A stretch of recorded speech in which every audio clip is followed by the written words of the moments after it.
Hello, friends, and welcome to your Monday edition of the Kings of Anglia podcast. And I'm afraid, friends, for the first time this season, it is a Blue Monday podcast. Props to the boys from Blue Monday, Rich, etc. Because for the first time this season, Town have lost. We've got that losing feeling. They lost on TV curse, etc. at Plymouth yesterday, 2-1. And we're here to break that down this morning. I am Mark Heath. I'm your host. I'm joined by three of my fellow Kings today. And I'm going to start today with a man I've often referred to as a prospect, the beard, the prodigy, because soon we may be calling him award winner. Ross Halls, not only are you part of this podcast, which has been shortlisted for EFL Podcast of the Year in the Football Content Awards, very deservedly, clearly, you've also, even more excitedly, been recognised among the list for the best creators in women's football at that very same awards. And hopefully we will see you lift that award like John Terry on that night.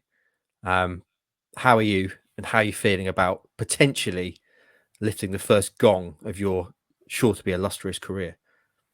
I'm fine, thank you. And yeah, thank you very much. Someone who nominated me. I didn't even know it was a thing until I got a message from the awards place. Yeah, it's nice to be, nominated for an award for stuff I do, definitely in women's football because I enjoy it. But yeah, just still getting over the Plymouth trip. But yeah, we'll get right stuck in deep, won't we? So to speak, yes. Yeah. Next up is a man who, although Town lost yesterday, he was very much a winner because celebrating with his partner in crime in the press box when Janoy Donatian had a confirmed whiff of a goal, thus returning major money at 33-1. Again, Heath bookmakers taking a kicking. Andy the Hutch man, Hutch Hogan, Warren, how are you? I mean, Heath bookmakers have done all right out of me this weekend. I have lost money You did. overall, but a Janoy Donatian whiff, which we may as well talk about straight away. Now you've mentioned it, did bring a really big cheer from the press box. Stuart Watson, quite quiet at that time because remember we're sat amongst the home fans always in press boxes. That is a whiff. It's definitely a whiff. It was brilliant. One of the best moments of the season so far for me. Amazing. I was actually upstairs at the time because I had the game on downstairs, and I came upstairs at halftime to do a bit of work while the halftime was on, and then you tagged me in to say definite whiff, didn't you? So I then had to run downstairs, rewind the game to confirm the whiff, and it was certainly a whiff. Stewie, you've come as a sailor today. I can only assume because you spent some time on the coast. Got a nice nautical themed top on. How excited were you? Take us into that press box. Sorry, Benson's barking. I'll go on mute. Yeah, in my mind, I stood up at that moment. I'm not sure I did, but that's how I felt. There was definitely an excited jabbing of the finger. And as Andy says, that's a whiff. Confirmed. No panel required. I was getting some very bemused looks from the Plymouth fans in front of me.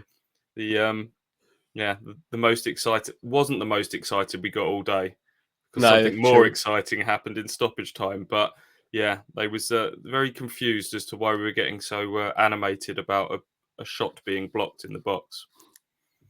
It was also unbelievable the amount of people on Twitter tagging KOA and Andy in when that happened. They clearly got behind the whiff and enjoyed it and celebrated at home as much as a goal by the sound of it.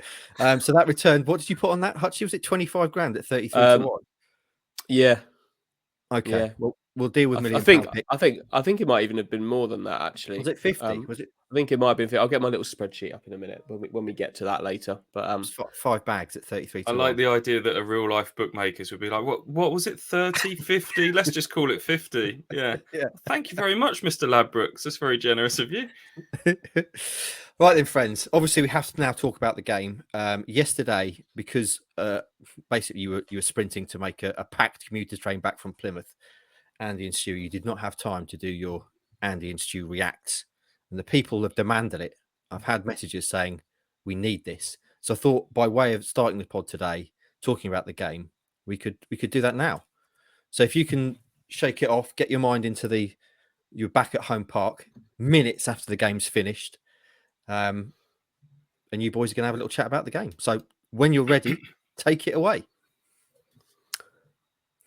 Okay, Andy Warren, Stuart Watson here at home park.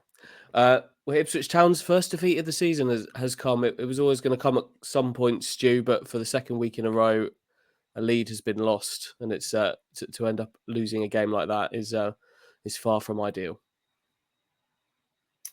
Yeah, mixed feelings on this one, Andy. Much like Sheffield went, I can't do this. I can't do this. This is weird. It feels like acting. It doesn't feel. It doesn't feel right. natural. Oh, can I just talk and it will sound like the video? Mixed feelings on that one because bit like Sheffield Wednesday. I think I feel differently about it in time because it was a really entertaining game. That's the first thing I want to say about this. I haven't enjoyed watching. Result aside, I haven't enjoyed watching a football match like that for a long, long time. I thought it was two teams trying to play good football, going toe to toe with the same formation, tackles flying in, really competitive edge to it. Dramatic finish as well with Christian Walton, which we'll get on to. Really good football match. It's just desperately disappointing that Ipswich have come out losers in a fine margins affair. Are we doing this? Is this? Oh, I don't know what we're doing now. I've been thrown. Just keep on rolling. Just keep on talking. Yeah. It was a really good game. To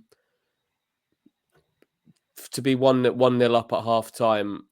I would probably say just been edged out in the first half by Plymouth. But to be 1-0 up at half time, you really want to see Ipswich come out and control the game from that point. They've got themselves in a position to control it. And I always get incredibly frustrated when goals are scored from the positions that those two goals were scored from. There was a previous version of Ipswich, one of Mick McCarthy's sort of incarnations of Ipswich Town, where had a real issue with conceding goals from kind of swept home from the edge of the box. And that kind of goal really frustrates me. I don't know what it is in particular about it. It's one that really gets me. And so to concede two of them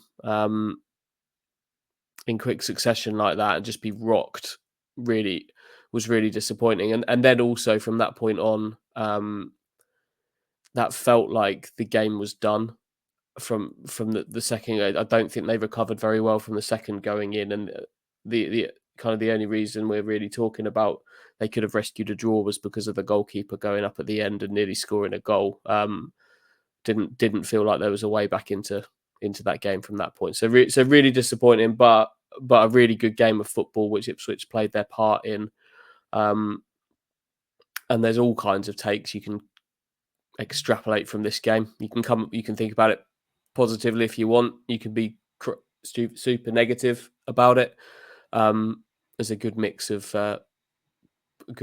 responses that you can take from it. So that's what football's about.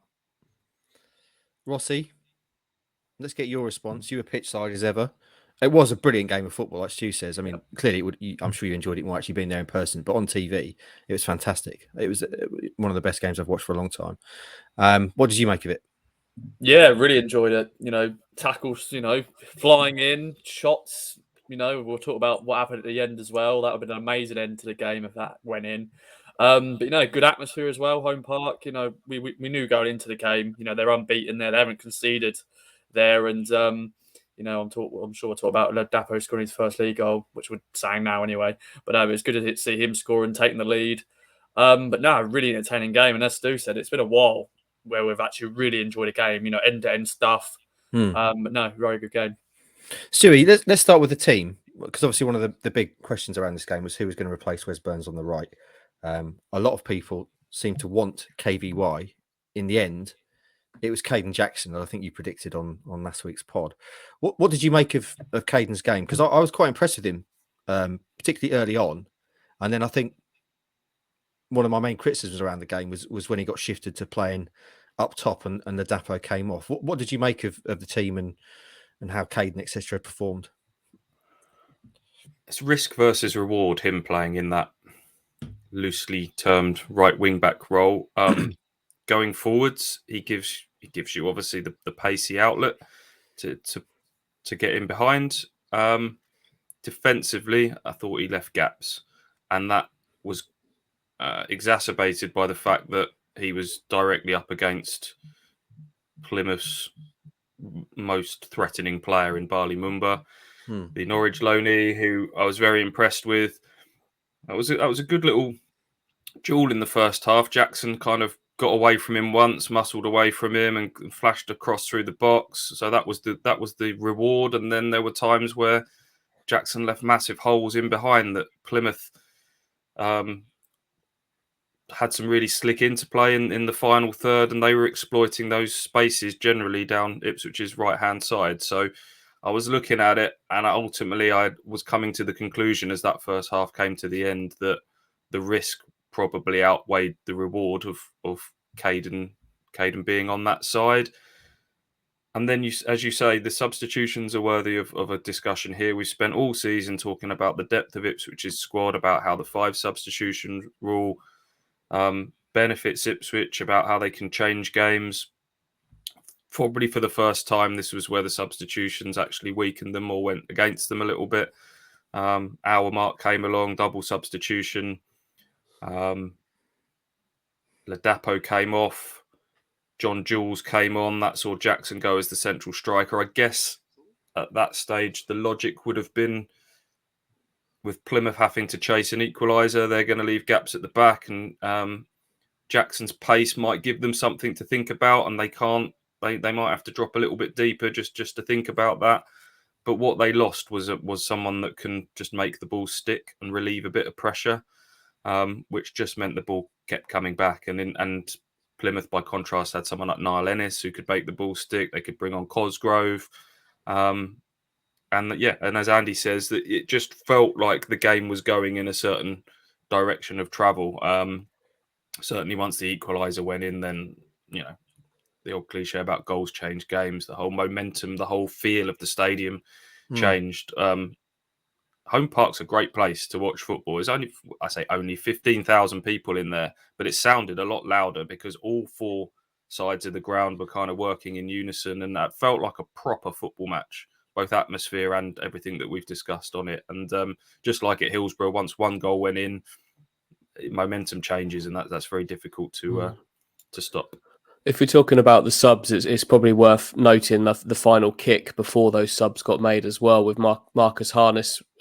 That's the kind of chance that Marcus Harness has buried this season, isn't it? Shifting the ball out from under his feet and getting a shot off, this time wide. I've not seen a replay of that. It looked quite close. You might know better with that one, Mark. Yeah, it was. But it looked like it was close, but you got to hit the target from there. That was his last touch of the game. I didn't think he had a great game at all. But the risk versus reward thing with Jackson, it's the same with Harness as well. I think the risk of Harness is that he gives the ball away quite a lot. He's not a possession player, really. He's kind of off the cuff and he can do things.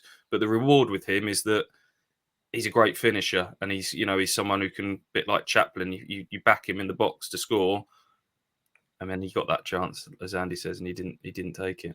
And if that goes in, that's 2-0 is so different, isn't it? I know obviously they let a 2-goal lead slip a week ago, so it doesn't lock the game up. 2-0 is a dangerous scoreline, but as we know, but 2-0 up is very different at that stage of the game than being 1-0 up, and obviously it's ended up in very quickly being reversed. What did you make of that particularly that change, Andy? Because obviously Ladapo got his first goal. It kind of apt the way he got the goal, with it ricocheting back off a defender, then off his shin over the keeper into the net. And he'd had a couple of obviously decent chances before that, which he'd squandered. But like Freddie does, he'd been working really hard, creating that outlet. And then I felt once I was surprised they took him off at 59 minutes. I thought interesting. And then obviously the changes, I was thinking, well, what's going to happen now? And then KJ goes up front. And it just felt to me like they lost massive amounts of momentum and a real foothold in the game from that point. Yeah, they just lost control in that area of the pitch, and that, like Stu's kind of said already, that you lose control in one area of the pitch, another one gets stretched as a result, and it all kind of snowballs from there, doesn't it? It didn't feel like they had the right players on the pitch to come from behind once they were behind, Yeah. which obviously they didn't make. Those changes didn't come while they were behind. They weren't designed to be then trying to come from behind, but that's exactly what they had to do. And by that point, they didn't have the right players on the pitch. Do you know who I think these last 2 games has made me realise who they've really missed? Is Shawnee Aluko, who is the perfect player to bring on and just settle things down when you're in front. MVP, mate. Keep the MVP. ball. Yeah. They've missed him because they haven't got anyone like that in the final third now who's a pure possession player that can take the ball in a tight spot and just keep the ball and calm things down and settle it down when the crowd are getting loud and it's all getting frenetic. That I think they've missed his very unique skill set in the final third. What about the performance as a whole, Ross? Obviously, I watched game day after the game. A lot of the guys you were speaking to said they didn't really feel like Town were at it. And for me, they struggled to get a hold of the game in the midfield. Morsey and Evans never really kind of made a stamp on the game. Morsey did kind of stamp on one of Plymouth's players. He's probably lucky to stay on the pitch. But as a performance overall, compared to what we've seen, what did you make of it? I thought we started the game brightly. I think we're a better team, in the first half and a little bit in the period in the second half. Plymouth were a good side. I thought Plymouth were really good. Some really standout players. Randall was a standout player, and of course their 2 goals. The second goal was an absolute bullet, weren't it? But no, I felt we were just a bit slow. Some players maybe just didn't have their better games. Janoy Danashian, he's normally fantastic. I just didn't think he had a great game. Some sloppy passes here and there. But just it's one of those things where we come to these grounds, atmosphere on top of us, live on Sky. Are we going to say it? I know it's not a thing, but it is a thing. The Sky curse and all that sort of stuff. I know we don't really want to read into it a bit much, but when we come to these big games, top team in this division, unbeaten in the league on Sky, which is, I don't know, the team sometimes, I wouldn't say they didn't turn up because I thought they played okay in the first half, but I don't know, sometimes the pressure sort of mounts on the team and that's what happened. But overall, I don't think I think there's a mixture, I think, with Town fans. Some of them will go, oh yeah, of course it happens, play a team in the top half, can't beat him on Sky. But I didn't think we played badly. I think we just weren't at it all over the pitch, in periods. How about the first goal, Stewie? There was a question around Connor Chaplin. Was he fouled? Was he not? I would have to say from the replay, it was not a foul. But no, Andy's shaking his head as well. I think we both felt that in real time, that it was a bit hopeful, that appeal, and I haven't seen it back loads of times. I think I saw one brief replay at the time, but it was like he was trying to throw himself into the defender to get himself out of a bit of a pickle. He'd got himself sort of slightly out of position. So I know Kieran McKenna was talking about, we thought it was a foul. Not for me.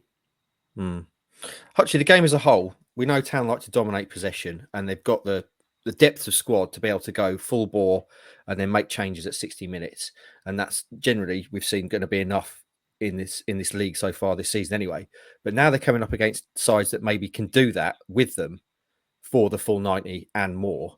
Was it just a sign of maybe Town aren't going to have things their own way when they come up against the better teams? Well, no, league? Yeah, they're definitely not going to have it all their own way. Plymouth are a really, really good team, really good. Like they some of the performances in there were really top performances from Plymouth yesterday. Their back 3 works really nicely. They've kind of got the wing back thing going really nicely and have been doing it for a long time. Morgan Whittaker, I thought, was exceptional yesterday. He's such a good little player. And then, as Stu's already mentioned earlier, they had a sort of a depth of striker there to be able to do the same thing that Ipswich do. Ipswich are a really good side. They've got some really good players. But you're not just going to turn up to these games and have it all your own way. It feels to me like the kind of the power packed bench thing isn't quite the same as it has been in recent weeks. And I guess when you've already started a game where you've kind of shunted a striker out to play right wing or right wing back. He's then not a bench option. Aluko, as Stu said, is quite a bespoke bench option that's not there for you. Greg Lee, who we'll talk about in a bit more depth, I'm sure, is the left side is quite a unique thing. I think having the two players to work in proper combo, that is not something that you've ever been able to do before without 5 substitutes, to be able to plan to use 2 different left wing backs to get you through games, and that's not there for them anymore. So for all the benefits of we've talked about a kind of a first team emerging for Town at the moment, for all the benefits of that means that some players are separating themselves from the rest, and that the ones coming on aren't necessarily going to be adding that power pack punch from the bench anymore. It feels it's not quite happening as it was in the first few weeks to me. For the first time, I looked at the 2 benches and thought arguably they had stronger options off the bench. They had Sam Cosgrove, Birmingham, Loney, Connor Grant had just working his way back from injury. He was amongst the bench. Ryan Hardy, their top goal scorer from last season. Jordan Houghton, former MK Dons. And I looked at that and I thought, yeah, as much as the 2 11s, I looked at the 2 18s and thought, yeah, we've got a game on our hands here. And Plymouth have got something going there with Stephen Schumacher in the same way Ipswich have. We've mentioned several players. Nigel Lomwick, he's only 19. The big Dutch centre half on loan, the Van Dijk lookalike. He was decent, wasn't he? They're going to be up there, Plymouth, no doubt about it. But it just we'll probably come on to the bigger picture stuff in a second. It just adds to these little nagging doubts. I think I wrote in a preview to the Sheffield Wednesday game that I think every Ipswich fan has got this little devil on one shoulder that just keeps whispering about it's Ipswich, there's always a false dawn. There's always a disappointment around the corner. Don't let yourself get too excited, as much as all the evidence tells us that things are far better under the new ownership and Ashton and McKenna and the style of football, everything. Again, it's the TV thing, and this, more importantly, the record against the better sides in this division is a nagging doubt in the mind. There's four teams that Ipswich have played currently in the top 6 now and haven't beaten them this season. So that's the record is not great there. And until it's down to Ipswich, I'm not gonna. I think we had a question on a previous pod about what do you say to the doom mongers and the people that jump on any negativity. I'm not gonna, as Andy said, we're not here to tell people how to feel. I get it.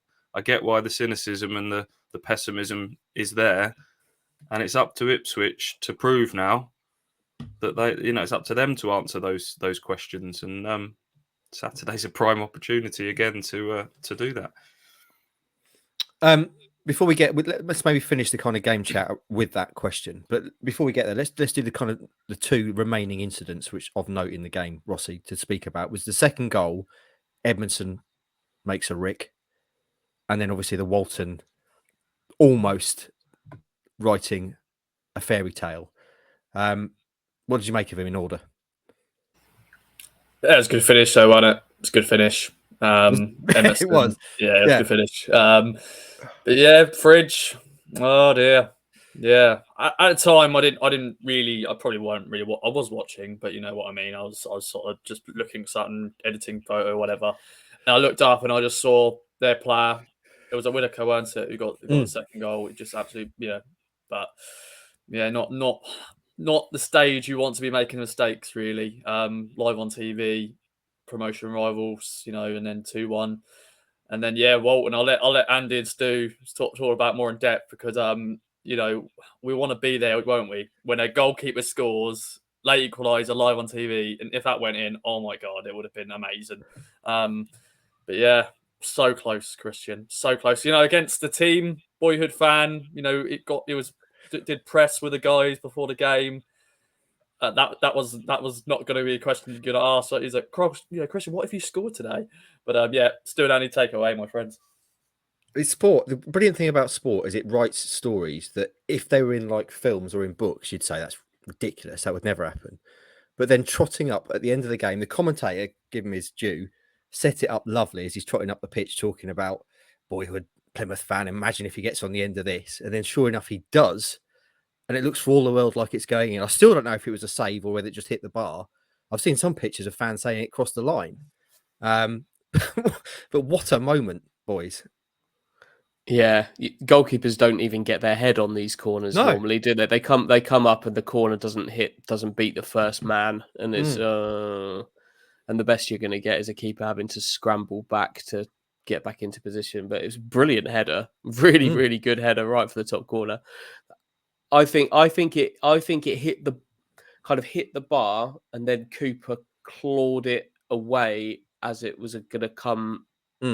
As it was good before it was going to come down, so he kind of clawed it to safety. I thought, but it's hard to tell, wasn't it? But yeah, I fear that is probably as close as I'll get to seeing a goalkeeper score a goal.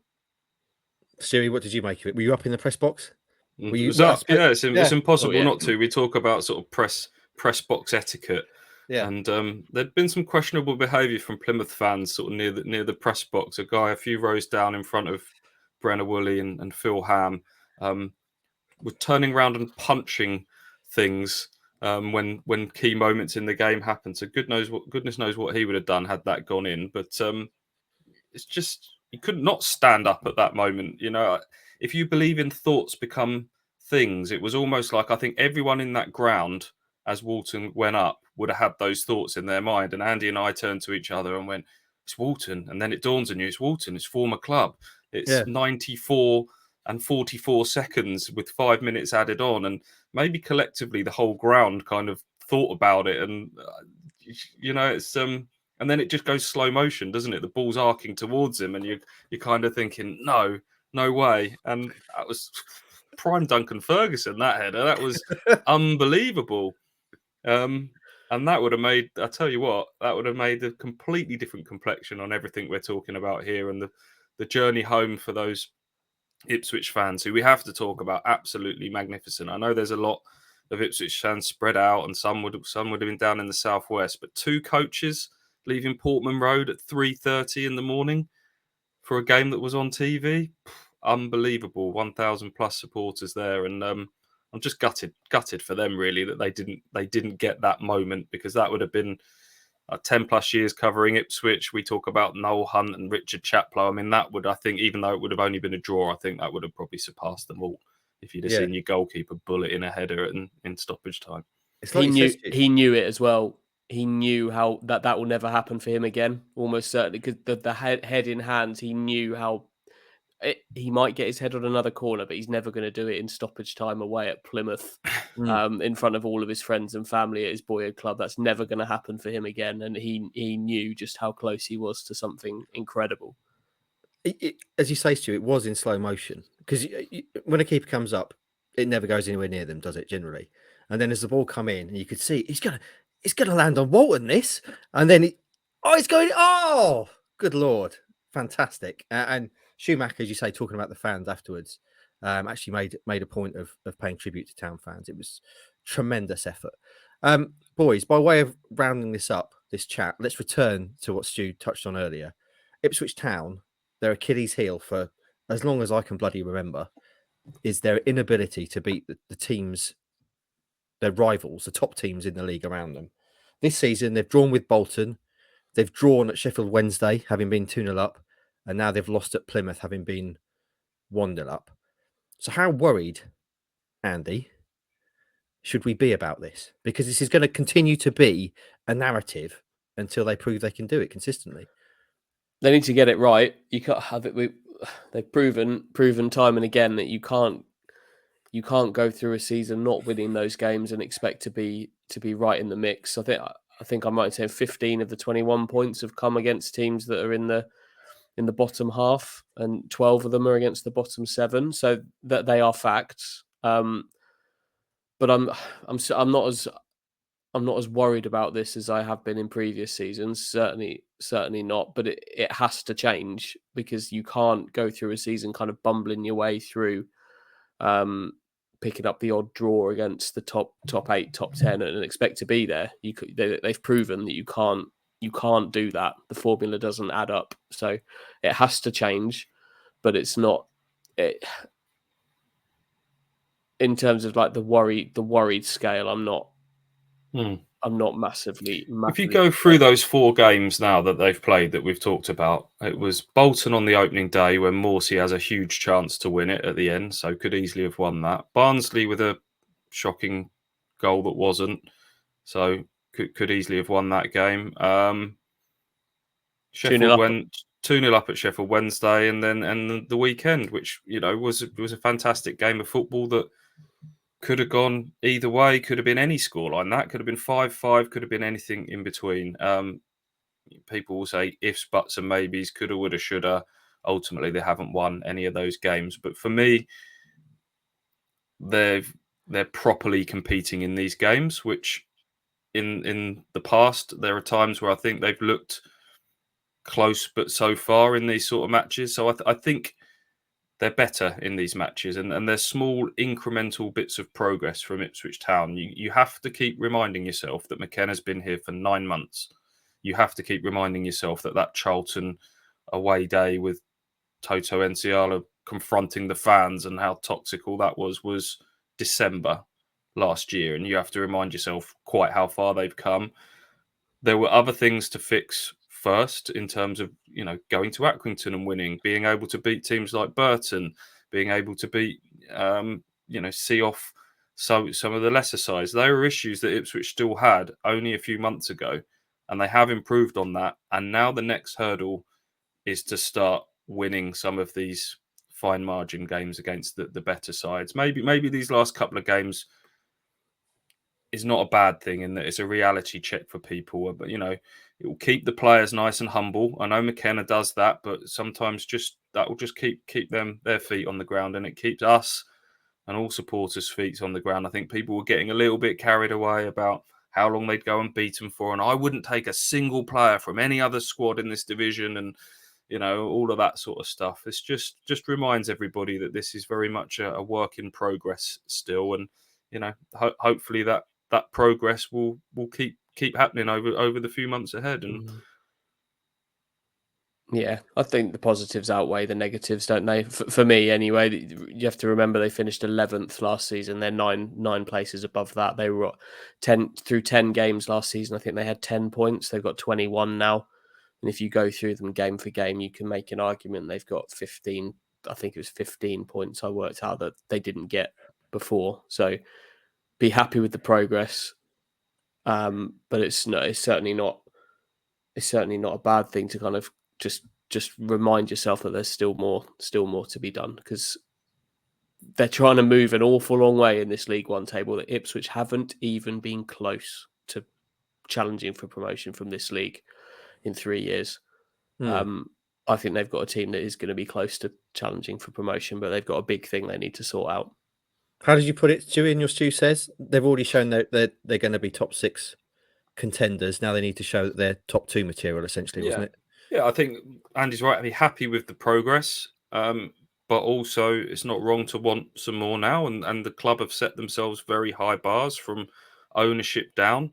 They have made very clear what their aim is, and that is promotion, and promotion now, not in next year, not in the year after. They want promotion now, and so I think they would want us to kind of just apply that gentle bit of pressure to say, come on, you've come a long way, but keep going. Now you got to improve again, and the players will want that. I said quite early on, didn't I, that I guarantee they're a top 6 team. I honestly, from what I've seen, from 10 games in, the whole table starts to take shape. I think we are starting to see a table take shape now, and I think Ipswich, I think they are. I've seen nothing to dissuade me otherwise that they'll be anything but a top 6 team. But when maybe whether they're top 2 contenders, there's a few questions to be answered on that one still, I'd say.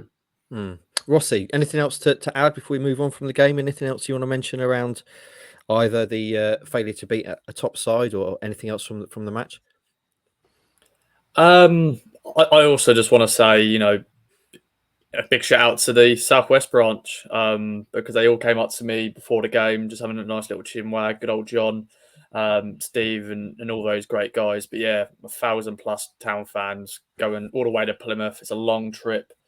live on TV. You could have just been on your sofa and watched it at home if you really wanted to. But some fans, they just go across the country to support their football club. And yeah, I echo what Stu said about, if that Walton goal went in, and it would only been a draw, but you would just remember that forever, because that would have been a moment where you can say, yeah, it's like the Cole Scouse moment when he scored his first goal for Town after the many games. You can say, yeah, I was there when Christian Walton scored. But you know what, Plymouth, it was a nice weekend, wasn't it, boys? It was a long weekend, but we had a good time, didn't we, in Plymouth? We had a nice little meal when we got arrived, nice train journey, nice little views. But sadly, we just couldn't win on TV once again, and we couldn't beat a top team. But a lot of positives coming out of this one still. If you want to see Ross Hall's name being chanted, by the way, go and watch Game Day, because a group of fans I think they're chanting there's only one Rossi Halls, aren't they, or something to that effect. Which I'm assuming you didn't ask them to do, Ross. That doesn't strike me as something you would do. So it became quite organic, which is great. So go and watch that. Sorry, Stu, I cut you off there. What were you going to say? That's all right. Ross said we had a nice little train journey. I was less keen on the one home. Yeah, it was like we were packed in, and there was a baby crying and a teenager coughing and spluttering all over everybody, and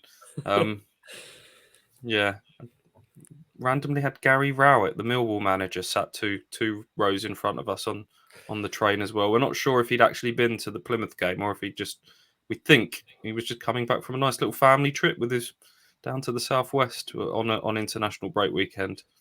But he was he watched football the whole way back on his laptop. He watched 2 Blackburn games. They're playing Blackburn next week, and then finished by watching some Bundesliga, if you ask him. There we go. Babies, or indeed children of a young age, on trains, planes, and automobiles, I have very strong views on. Probably best not to touch on this at this point. No, please do. No. In terms of boys on the road, Rossi's touched on it there. I want tales from the road. Hutchie, it was a Saturday night, so I assume you'd already pre-downloaded Naked Attraction for your bath. How was the hotel? What did the boys get up to on tour? What a weekend it was. Had some dinner and went to bed. That's all I can. That's all I can give you. The bath was very small, but I felt blessed to have one, because Stu didn't have a bath in his room. No bath, Watson. Did they not? Our hotel had, just to give you an idea of where we were staying, our hotel had a security guard, just to deal with the drunken rabble that were coming in at all hours of the morning. Sunday, I didn't have a very good night's sleep. I was fearful that the Ipswich boys, who were in a hotel just a few hundred yards up the road, the Town players might have been disturbed in their sleep. Did you find any time either there on the way there or on the way back to plonk yourself down on a massage chair, Stuart? No, I mean, that would have made it all fine. If that train journey, I was just got a nice little massage chair. It made all my troubles go away. But no, that will have to wait for Morecambe, I think. We still need this video. People have been asking for it, and people enjoyed that chat. Right then, let's draw a line on the Plymouth and everything that happened there. We do have to discuss, because before we between now and the last time we spoke, there's been quite a major bit of injury news. Greg Lee, who we thought would be away on international duty with Jamaica, has unfortunately suffered a compression fracture to his leg, which, when I first saw that news, I immediately thought, what? How? But of course, it's a compound fracture when the bone comes out of the leg. A compression fracture is something entirely different. Because I was struggling to see how they could not notice that he'd broken his leg. His bone was sticking out. Exactly, he's just that hard. Lads, I've just noticed this. I can't get my trousers back on. It really stings as well. This is normal. Yeah. Rossi, we know he's your boy. I haven't given him a nickname, so I can't be blamed in this case. How much of a loss is Greg Lee? He's not been a nailed-on starter. Clearly, Leif Davis has been playing in that role, but he has generally been coming off the bench, and is part of that massive upgrade on the left-hand side. So how much of a blow is losing Greg Lee for what we can only imagine is going to be quite a long period of time? Yeah, big blow. Big blow.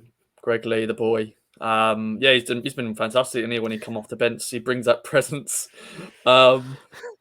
But yeah, it's a big blow. What you love that, boys? It's just the way you refer to Greg Lee, the boy.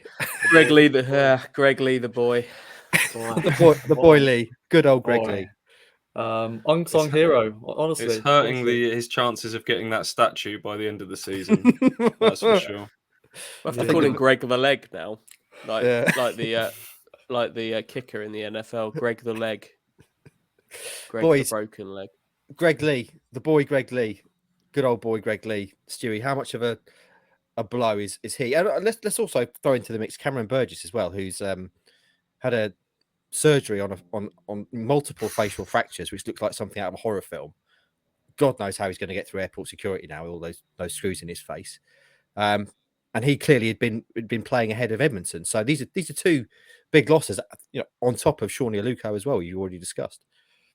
If they are screws, when we're looking at that scan, and they look like screws, I assume that's how you fix the bones back together. I counted 34 in there. That's horrendous. That looked like the doctor's going to give his prognosis now, because we all know I'm a qualified doctor, so I'm able to do that. His face was absolutely smashed to bits. That would be my feedback as a doctor, qualified doctor. Eye socket, I think, was gone in a couple of places. His whole cheek was just in bits. And he got up from that, spat a bit of blood out on the floor. I thought for a split second he looked like, yeah, give us 5 minutes. I'll see if I can run it off. He walked off the pitch. As eyewitnesses have said, he got changed and then got driven to A&E. Certainly didn't go off in an ambulance or anything like that. Absolute nails, that, isn't it? But yeah, he was a big miss at Sheffield Wednesday. That was exactly the sort of game that they needed him for, and it's a blow because he's certainly not someone at the start of the season we'd been talking about being a key player, a nailed-on starter, but he'd certainly played himself into that position. It's a shame. Big shout out to the people who I saw on social media who asked where his nose had gone from the X-rays. Amazing. That was great. Yeah. God, his nose has come off as well, boys. But Hutchie, let me ask you then. Aluko down for months. Burgess, knackered face. Smashed, according to the doctor. Greg Lee, compression fracture of leg, all out for a long period of time, you'd imagine. We're looking at the squad. We've been bigging up the squad, how deep it is, how rich in talent it is. Three important players down now, though. Yeah. This is what we were talking about earlier. I think that the strength is weakened by them not being there. These games are not about starting 11s. They're 16-man matches now for Ipswich and most teams in the league. And each of those three players, I would describe as specialists. They've kind of turned into specialists, and they're not there. They're not options. You haven't got the big centre half that you can put in to deal with the air raid games. You haven't got the beefed up left back who can do a bit of everything, but will help you out in the air in those matches and bring some strength. And you haven't got the guile, the foot on the ball, the calming presence. It's kind of specialists being removed from the weaponry, and it just makes the whole thing that bit weaker, doesn't it? It may be taking away some of Town's advantages in terms of squad strength and depth. What's all the more frustrating is that they're kind of injuries that you can't legislate for, are they? It's not like you can go, they've got hamstrings pinging left, right, and centre and all that. They probably put in all this work into the sports science, but you can't account for someone, for these injuries that have happened. But yeah, still Ipswich have got the squad to be able to cope with it. It's they should be able to ride it, but it's just weaken their options, as Andy said. Right then, Roscoe, this is your time to shine, because now I want to talk about FIFA ratings. Something for the younger listeners to the show. FIFA 23 ratings were out last week. I was very excited. Roscoe, you took me through them. There's a video you can go and watch, but let's just have a quick chat about it as well, if people haven't seen that yet. When's the game out, first of all? Is it out now? Friday. This Friday. Is the 30th Friday? Yeah. Yeah. Wes Burns is the top-rated player. There's been scandalous drops for the likes of Morsey and Walton, and Rakeem the Dream Harper has been dropped by 4 points, which is a national outrage. What did you make of the ratings? I think some of them are deserving because we're League One, and I think FIFA probably don't care about League One football really. So rating wise, they go, yeah, because Christian Walton's gone down because last season he was 71 because he was a Premier League player at Brighton, but he's now dropped to League One. But he's still got a good card. But yeah, Wes Burns obviously is the most highly rated player on the game because he was our best player last year. I said before, Sonny Luco's got a solid car. Shawnee. I keep saying Sonny, sorry, Shawnee. Overall, I think Town fans will enjoy playing as Ipswich Town this season. Got some really good standout players. A few players have got cards for the first time. Alcon Baggett, he's on loan at Gillingham, but he's on the game for the first time. And Cameron Humphreys, he's the worst player on the game for Town currently. He's 51. And Nick Hayes, as I said before, that's a dream of everyone, isn't it? To be on a video game and a third choice goalkeeper. He's on the game. He can play as himself. He probably isn't very good on the game, but you can play as yourself, which is great. But yeah, we've got a lot of players. I think a lot of fans will enjoy. As I said, Wes Burns is the fastest and the most highly rated. So there we go. The Renaissance continues, by the way.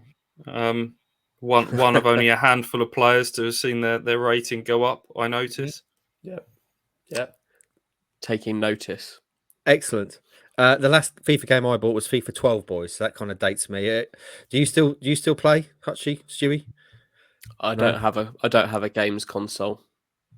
Sadly, not for me. The last time I played FIFA was in the car park of St Andrews football ground, but with Stu, and it was poor. I think it might have ended 0-0 because we were still working out the controls. I still play PS4 from time to time. I haven't played FIFA for a little while because I got out of the habit of buying them because it just felt like exactly the same game every year. Pretty much. We know that the gaming chair is long gone, though, Stu. It has. That's a shame. Couldn't justify that. Right then, friends. There's one final thing we need to touch on this week, and that is an idea that came from the beautiful mind of Andy Hutch Hogan Warren on last week's show, which was the idea of when Town do inevitably win the Pizza Trophy at Wembley, beating Sheffield Wednesday in the final. You heard it here first. We reckon there should be a new European competition, which would take Town all over Europe playing sides who have done well in the other minor cup/trophy competitions. Now, Andy, you sent me a WhatsApp, or all of us a WhatsApp after the show last week, saying you've gone way too deep into the idea, and we are going to do this on Thursday's show. We're going to fully unveil it, but by way of a teaser to get people wet the whistle for people. What's the latest on that? It's being workshopped at the moment, but I have more than the beginnings of a proposal for a 56 team tournament, which would bring a representative from all UEFA countries. Wow. To the table for this. Some of them are going to, full disclosure, some of them are going to come through the top level domestic cup, like San Marino. Ones that don't bring with it their own European.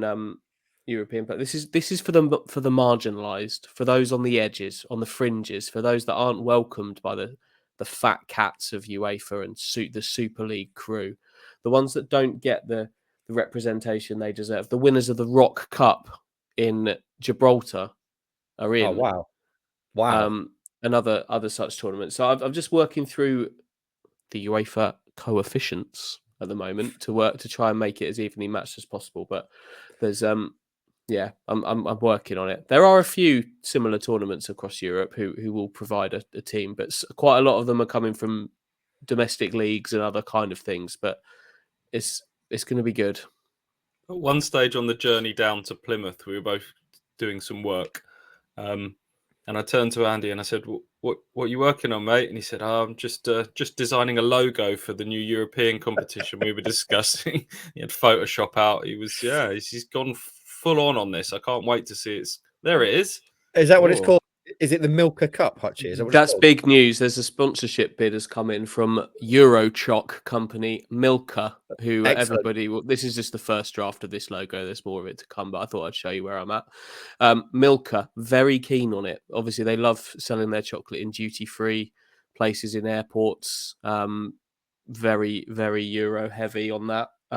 They are very keen to be involved. So the Milker Cup could be coming to you. But I'll present to you a full proposal on Thursday with teams if you're interested in that. If you want the teams that I'm putting forward to compete, we could do it this year if you want. Could pretend that Ipswich have already won it. Up to you. I very much want that. I want a few things more actually. Now I think about it, it's the Milker Cup. Then we can start really discussing it in earnest on Thursday. Can we get Husky chocolate on board as well? I mean, I would love Husky. They need to start selling their product outside of Scandinavia. All Milker aren't really interested. This is to try and sniff out some real top end sponsors. In my mind, it would be sponsored by like a vape company or something like that. I'm surprised that's not happened yet. Is that even allowed? I don't know ethically whether that's allowed. Possibly these days. not. I look forward to this anyway, friends, on Thursday. Hutchie, your kit of the day is Sampdoria, yes or no? Yes. Excellent. No further guesses needed. Do we need to quickly square off the rest of £1 million picks? We do indeed, and I'm glad you've reminded me. It was 25 grand on the whiff at 33-1, which returned 825. But the sad news was I had bet half a million pounds on Town to win the game, and a further 75 on Morsey to score and Leif Davis to either score or assist. So they didn't come in, but the whiff has landed, and it takes the pot to £2.9 million. So you actually came out on top, even though the other bets didn't come in. Yeah. Actually, there is a profit from you, I'm afraid. Superb. Heath Bookmakers is going to have to consider closing his doors at this rate. He's going to have to get much harsher with the odds going forward, starting on Saturday. Boys, anything else to mention? TV wise, I said that I had never watched Lord of the Rings or indeed Harry Potter. A few thoughts came at me after that, particularly Ben Brindle, who says, I would have thought an hour-long battle scene would be right up your street, referring to Lord of the Rings. So I am now going to have to watch Lord of the Rings because that does sound right up my strata. Which one's that in, boys? Do we know? Or is it just are they in everyone? I think that's in the last one, isn't it? Whatever the last one is. I need to get involved in that. I read the books when I was a kid and I was I'd say fairly underwhelmed. But if there's an hour-long battle scene in any film, I'm going to get involved. Have any of you watched the new Dharma series on Netflix? The serialization of Jeffrey Dahmer, a horrendous serial killer, is one of the most unsettling things I've ever seen. The first episode in particular is so stressful. And if you watched it, you know exactly what I mean. It also, I think, adding to the horror of it, it looks a little bit like what would happen if Napoleon Dynamite went right the other way and went off the rails, because he looks a lot like Napoleon Dynamite, like kind of evil twin brother. But I would recommend it. It is unbelievable TV. And boys, are we Strictly fans on this show? Do you watch Strictly? Not it's big in our house. Strictly means that Christmas is just around the corner in our house. Like the Bake Off, you can settle into it like a comfy pair of slippers. Who are you liking so far, Stu, on Strictly? Obviously, I didn't get to see it on Saturday night. I think we were travelling and out eating, but I have seen that Tony Adams pulled out the clip of him doing who was he manager of in Spain? I can't remember who. Granada. I'm pleased that he incorporated that into his dance. That makes me happy.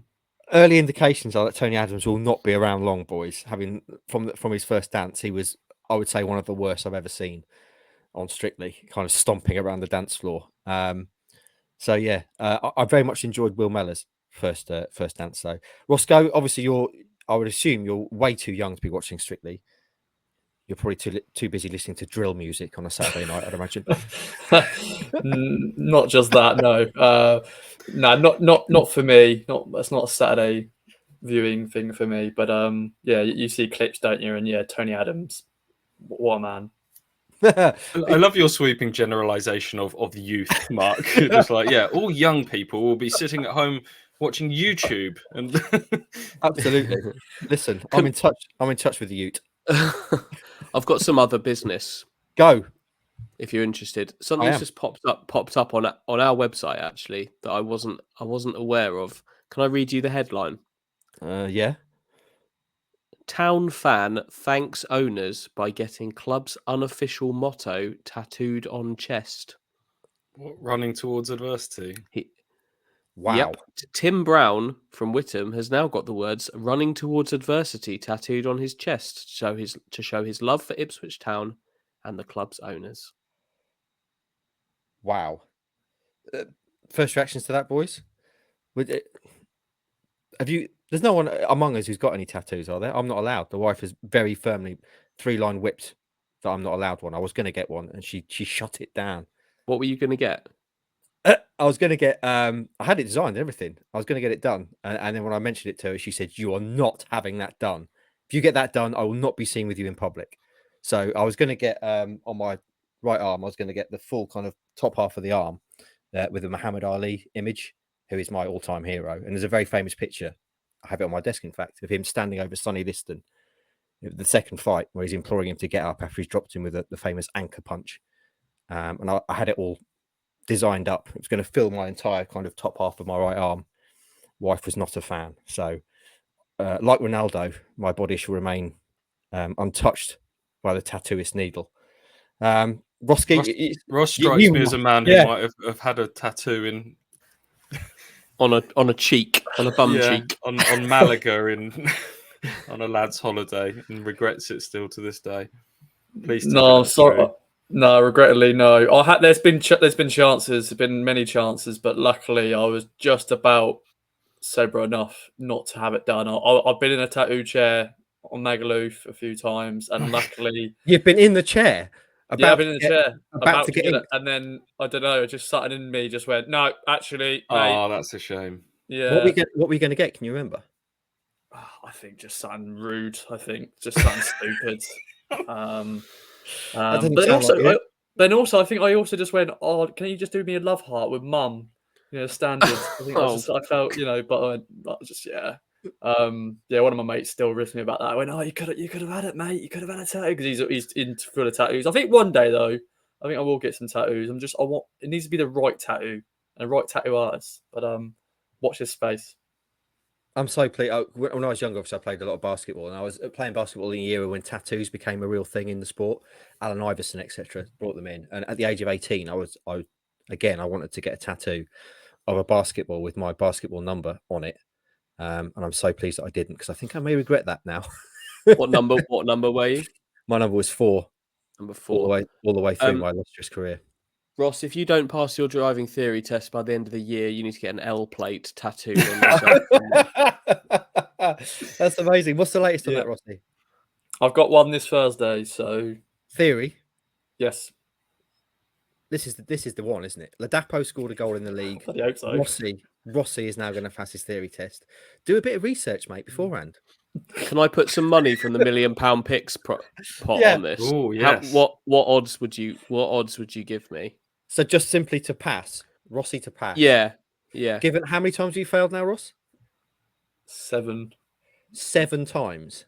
Mm-hmm. So what is that? So you're getting up towards £200 you've just spaffed off a wall on failing theory tests. I have technically passed it once, but because obvious expire and bloody COVID. Yeah. I'll give you.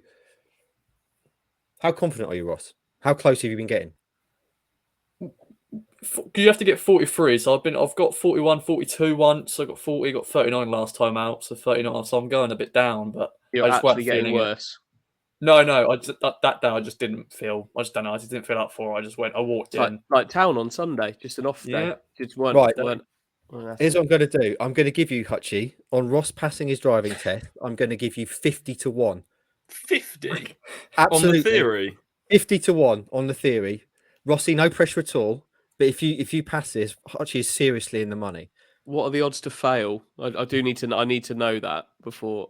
What you want to bet on him failing as well? Well, I want to make my decision. What's more likely to happen in the bookmaker's mind? Well, clearly failing. I'll give you evens on him failing. That's still good. That's a good price still. To be fair, that is generous, isn't it? Maybe I'll go 1 to. I'll give you 1 to 3 on him. I'm not betting on him to fail. That's what I'm going to put. How much we got here? You got 200 mil. No, I can't. All in. All in. I'm not trusting him that much. £302,000 just to square off the pot. 302 grand on roster pass. Where's the Wow. £2,000 come from? It's just winnings and the way things have been won. Okay. You Just can stuff have he's got that if lying you want. around. Do you want it?